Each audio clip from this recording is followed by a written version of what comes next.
ప్రకాశం జిల్లా సింగరాయకొండలో తన ఆత్మహత్యకు అనుమతి ఇవ్వండి అంటూ రోడ్డుపై నిరసనకు దిగిన రంగాని పద్మావతి అనే మహిళను తాను కొనుగోలు చేసిన స్థలంలో ఇల్లు కట్టుకునియకుండా నెల రోజుల నుంచి స్థానికులు ఇబ్బందులు పెడుతున్నారని ఆవేదన వ్యక్తం చేస్తుంది ఆ మహిళ. అయితే గత రాత్రి రౌడీలను పంపించి నిర్మాణంలో ఉన్న తన ఇంటిని గడ్డపారలతో ధ్వంసం చేయించారని పోలీసులకు సమాచారం ఇచ్చినా పట్టించుకోలేదని చెప్తూ ఉంది యువతి.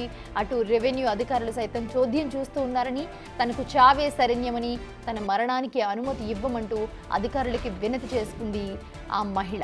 ప్రస్తుతం ఆ ఇంటిని కూల్చేసిన విజువల్స్ కూడా మనం స్క్రీన్ మీద చూస్తూ ఉన్నాము.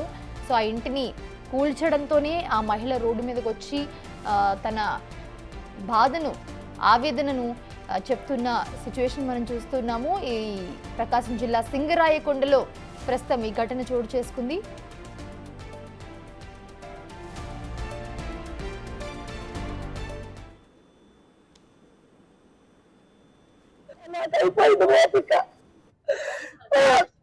కనీసం వాళ్ళకి అరెస్ట్ వారెంట్ కూడా వేస్తారు వాళ్ళు.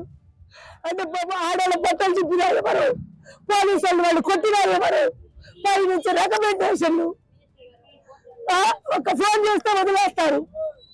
ఈ తెలుగుదేశం పార్టీలో మాకు న్యాయం జరగదు.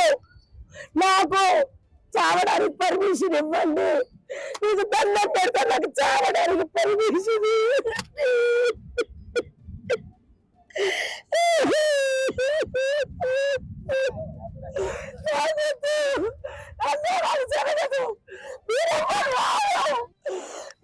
ఊరికి తీసుకున్నావా? 50 లక్షలు పెట్టుకున్నావు దాన్ని, 50 లక్షలు.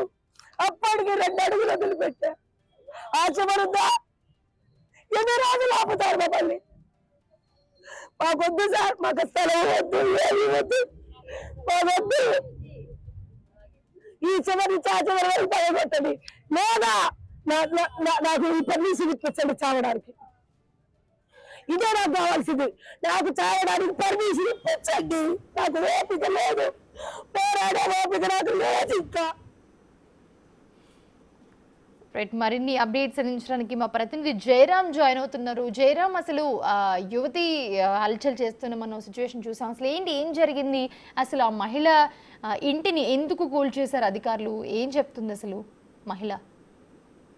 మౌనిష, ప్రకాశం జిల్లా సింగరాయకొండలో కొద్దిసేపటి క్రితం ఉద్రిక్తత చోటు చేసుకుంది. అక్కడ రంగాని పద్మావతి అనే మహిళ అయితే ఆమె నడి రోడ్డుపై అయితే నిరసన దిగింది. ఆమె ఇటీవల ఒక వ్యక్తి దగ్గర అయితే 50 లక్షల మేర పెట్టి ఒక స్థలాన్ని కొనుగోలు చేసింది. అక్కడ ఆమె ఒక ఇల్లు నిర్మిస్తుంది. అయితే ఆ ల్యాండ్ అనేది వివాదంలో ఉంది. ఆ ల్యాండ్ ఇటు దేవాదాయ శాఖకు సంబంధించిందనేది చెప్తున్న పరిస్థితిగా కనపడుతుంది. అయితే ఇంకొకరు ఆ ల్యాండ్ తమదంటూ కూడా అయితే తమ ఇంటి పైన ఇటు దారి చేశారనేది కూడా ఆమె చెప్తున్న పరిస్థితి కనపడుతుంది. తను లక్షలు పెట్టి ల్యాండ్ కొని తను ఇల్లు నిర్మించుకుంటుంటే కావాలనే ఆ గ్రామంలో తన మీద దాడి చేస్తామని కూడా పక్క ఆమె చెప్తుంది. అయితే ఆమె అక్కడే ఒక ఎలుకల మందు తిని కూడా ఆత్మహత్యని కూడా ట్రై చేసినట్టు కూడా అయితే మనకైతే ప్రస్తుతానికి అయితే ఒక సమాచారం ఉంది. ప్రస్తుతం ఆమెను ఒంగోలు రిమ్స్ కూడా ఆమెను తరలించినట్టు కూడా అయితే ఒక సమాచారం ఉంటుంది. Right, thanks for the updates Jayaram.